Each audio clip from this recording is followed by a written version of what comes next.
జోగులాంబ గద్వాల జిల్లాలో గల ప్రభుత్వ పీజీ కళాశాలలో విద్యార్థులు ఆందోళన చేపట్టారు. మెస్ సౌకర్యం లేదని 50 మంది ఫ్యాకల్టీని లోపల పెట్టి గేటుకు తాళం నిరసన తెలిపారు. పాలమూరు యూనివర్సిటీ ప్రొఫెసర్ చొరవ తీసుకుని న్యాయం చేయాలని డిమాండ్ చేశారు. పీజీ కళాశాలలో అరకుర వసతులు ఉన్నాయని, టేక్ కేర్ మహిళా వాచ్మెన్ లేకపోవడంతో ఇబ్బందులకు గురవుతున్నామని మహిళా విద్యార్థులు ఆవేదన వ్యక్తం చేస్తున్నారు. తమ సమస్యలను పట్టించుకుని త్వరితగతిన పరిష్కారం చేయాలని విద్యార్థులు కోరుతున్నారు.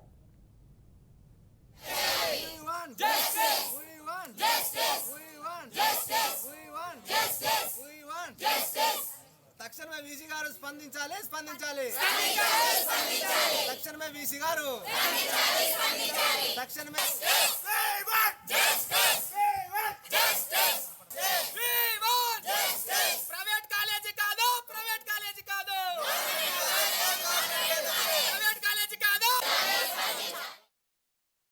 వచ్చేసి మాకు రెగ్యులర్ మెస్ ఓపెన్ కావాలి.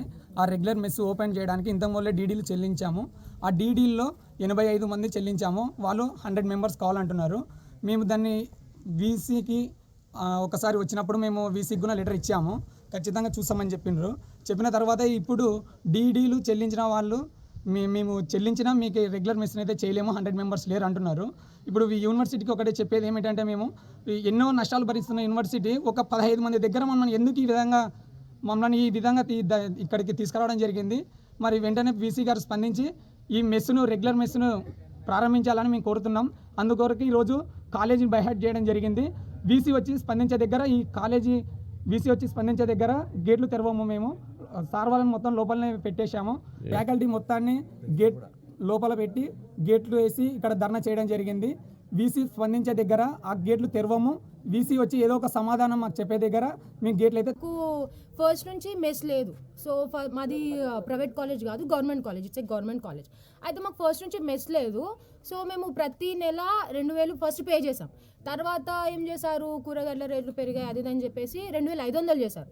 అది కూడా పే చేస్తూ వచ్చిన తర్వాత ఇప్పుడు ఏమైంది, మేమందరం ఫైట్ చేసాము. సో ఎగనెస్ట్ దట్ ఫైట్ చేసిన తర్వాత ఏం చేశారు, సరే మీరు డీడీ పే చేసుకుంటే 10K మీరు పే చేసుకుంటే మీకు మేము ఫ్రీ మెస్ ఇస్తామని చెప్పారు. సరే అని చెప్పి మేము అందరూ పే చేసుకున్నాం అనమాట. సో పే చేసిన తర్వాత గ్యాస్కి ఏమంటారు పర్మిషన్ కావాలి అది అని చెప్పారు. సరే అని చెప్పి పర్మిషన్ కూడా తీసుకోవడానికి వెళ్ళారు, అన్న వాళ్ళు మాట్లాడారు.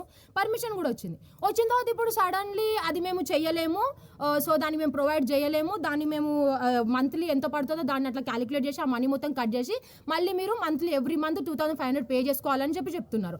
అండ్ మాకు ఉమెన్స్ హాస్టల్లో టేక్ కేర్ లేదు, ఒక వార్డెన్ లేదు, వాచ్మెన్ ఒక తాతయ్య ఉంటారు, అంకుల్ ఉంటారు, ఆయన ఉంటారు. మాకు ఎప్పుడైనా ప్రాబ్లం వచ్చినా, పర్సనల్ ప్రాబ్లం ఏదైనా ఉన్నా చెప్పుకోవడానికి ఉమెన్స్ హాస్టల్లో ఒక ఉమెన్ లేడీ అసలు ఎవరు ఉండరు. ఒక వాచ్మెన్ ఉన్నారు పద్మక్క అని చెప్పి, ఆవిడ వస్తారు. అయితే అసలు ఆమె ఎప్పుడు ఆ ఫోన్ చూడడం ఉంటుంది తప్పించి మమ్మల్ని ఏది పట్టించుకోదు, ఏమీ చెయ్యదు కూడా. సో ఉన్నదల్లా ఏంటి, మాకు కావాల్సింది మాకు ఫ్రీ మెస్ కావాలి. అండ్ మేము డీడీస్ పే చేసాం, అందరూ 10K పే చేసిన తర్వాత కూడా మాకు నో అని చెప్తున్నారు. మాకు ఇప్పుడు తక్షణమే మాకు ఫ్రీ మెస్ని అలౌ చేయాలి. And at the same time మాకు ఉమెన్స్ హాస్టల్కి ఇన్ఛార్జ్ అండ్ మాకు కావాల్సిన